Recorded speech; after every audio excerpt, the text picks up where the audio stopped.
My mother was very young for her age. She was 77. She was very active in the community, in the church, with her family.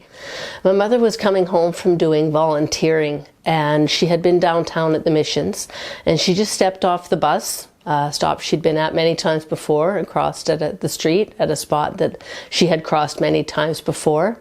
A man came out he had been at the bar for 2.5 hours. After drinking for 14 hours the night before. He made a perfectly legal turn. It's just he didn't see the pedestrian in the intersection. She was hit on her left side. It shattered everything on her left side, as well as her head hit the pavement, and skull fragments went into her brain, and the brain came out the back of the head. The driver then tried to leave the scene, but there was too many witnesses. They took her to the hospital, and in about 2 hours, the rest of the family was at the hospital, and we made the decision that we needed to unplug the machines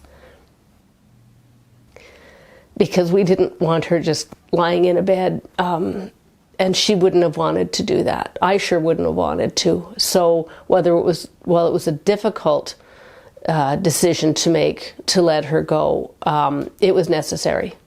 Shortly after, my father died of a broken heart. She was his best friend, and he lost his best friend. Drunk driving affects an entire family. I lost both parents because of one impaired driver, and it split the family apart. Nobody has a right to decide, maybe they still had 20 years left in them. She might have been one of these to live to 100. If there's one thing I'd like to say about traffic safety is that it can happen to anybody, anytime, anywhere. And when you're impaired, there's a lot of choices in this day and age before you get behind the wheel when you shouldn't be.